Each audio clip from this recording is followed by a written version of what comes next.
As I say, and there were a series of very detailed, very specific, very comprehensive discussions, negotiations on the areas I just listed to in response to the previous question, up until the point of those ads running. The Prime Minister suggests Canada was getting closer to deals with the United States before the Ontario government's TV ads criticizing tariffs. However, Mark Carney isn't pointing any fingers at Ontario Premier Doug Ford. It doesn't pay to be upset. Emotions don't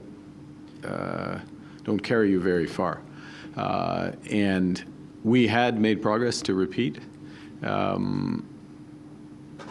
And we stand by the progress that had been made, the Government of Canada does, and we are ready, when appropriate, to pick that up.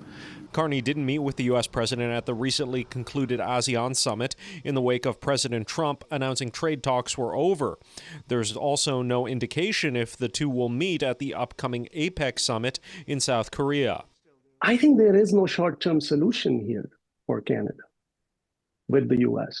Because when the problems are so deep-rooted, looking for a short-term solution is in itself a mistake. International business professor Suhaib Riaz says America is coping with its own deep structural problems: social and economic inequality, a declining middle class, and inaccessible health care, and projecting blame outwards.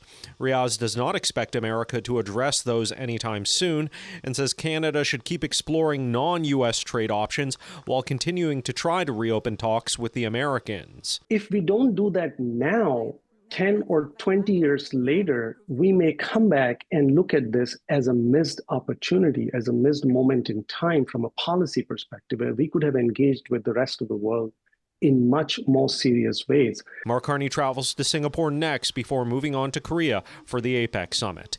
In Ottawa, Xiaoli Li, City News.